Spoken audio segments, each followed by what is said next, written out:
تعالوا اعمل لكم طاجن باميه سهل وبسيط زي المطاعم بالظبط. بسم الله ما شاء الله. شايفين طالع من الفرن ازاي؟ ايه ده؟ ايه البقبقه الجميله دي؟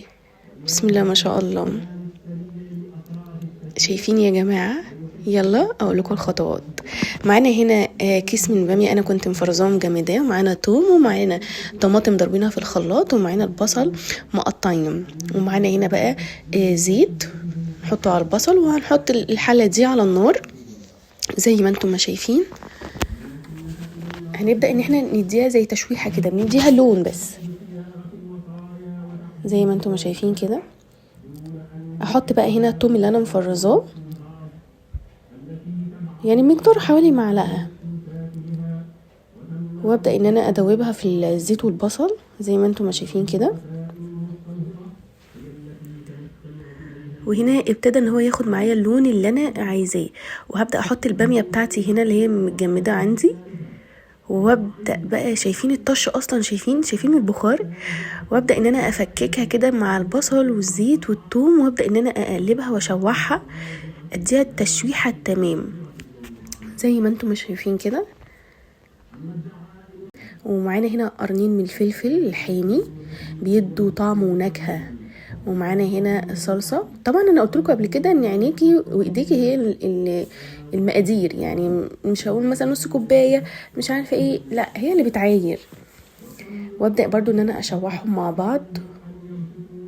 قرنين الفلفل دول حكايه، بيدوا للباميه طعم حكايه يا جماعه.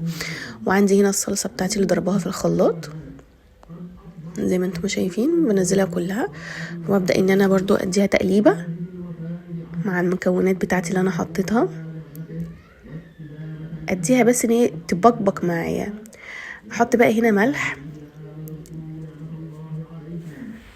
زي ما انتم شايفين، عندي فلفل اسمر،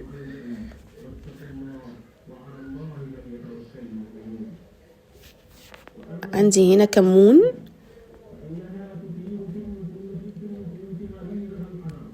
جربوها يا جماعه مش هتندموا.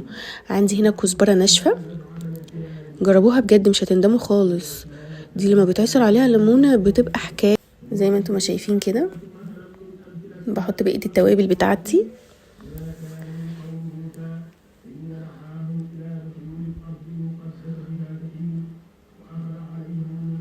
وهنا بقى معلقه السكر. طبعا اي صلصه هي سكر على طول، معروفه طبعا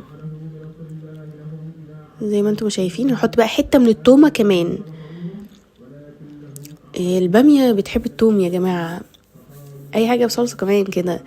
فنبدا ان انا بقى اقلب كويس جدا زي ما انتم شايفين ما شاء الله. هنا ببدا بقى احط اللحمه بتاعتي على حسب الكميه اللي انتي عايزاها. انا كنت سلقاها طبعا الاول، في ناس بتحب تشوحها بعد السليق كده، انا بحب ان انا احطها بعد السليق على طول. وابدا ان انا اديها برضو التقليبه، اخلي اللحمه تغرز تحت في الصلصه مع الباميه زي ما انتم شايفين. وهبدا احط مثلا بمعيار حوالي كوبايه من الشوربه بتاعه اللحمه عندي.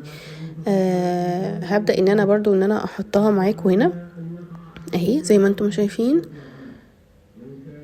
علشان تديها ليكويد شويه. وابدا ان انا اقلب، وبعد ما اقلب بالطريقه دي هنبتدي ان احنا نغطيها ونسيبها حوالي مثلا تلت ساعه على النار تغلي، بس يعني تدينا الغلوه بتاعتها. هنا بقى بعد ما غليت ما شاء الله، شايفين يا جماعه؟ جميله جميله جميله. هبدا ان انا عندي طواجن من الفخار انا بحط فيها، ممكن احط في طاجن واحد، ممكن احط على قد العدد بتاعكم على حسب انتوا بتحبوا ايه. هنا بقى ايه الباميه مع مثلا قطعه اللحمه، لو هتقدموها مثلا لكل واحد على قده زي المطاعم بالظبط، يعني زي عنوان الفيديو بالظبط. المطاعم برضو بتقدمها كده طواجن خطيره وسخنه وجميله. والقرن الفلفل ده عامل شغل عالي، شغل فاخر من الاخر يعني ما شاء الله، لوحه فنيه طبعا كالعاده من صفحتنا طبعا.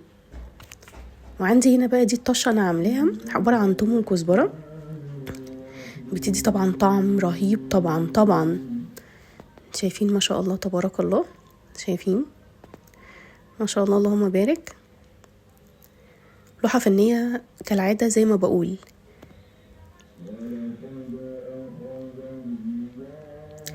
ما شاء الله.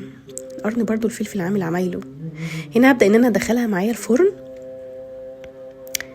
واسيبها مثلا حوالي مثلا نص ساعة في الفرن، وابدأ ان انا اقفل عليها بقى وكده. بصوا لما طلعت ما شاء الله، ايه ده؟ بصوا البقبقة، بصوا لونها، بصوا الالوان. يعني دي بصي دي محتاجة خلاص بقى لقمة ودنة القطة وعصرة ليمونة ويامي خالص يعني. طبعا ما تنسوش طبعا الاشتراك، وما تنسوش زر الجرس، وما تنسوش دعوة حلوة، وما تنسوش كومنت حلو.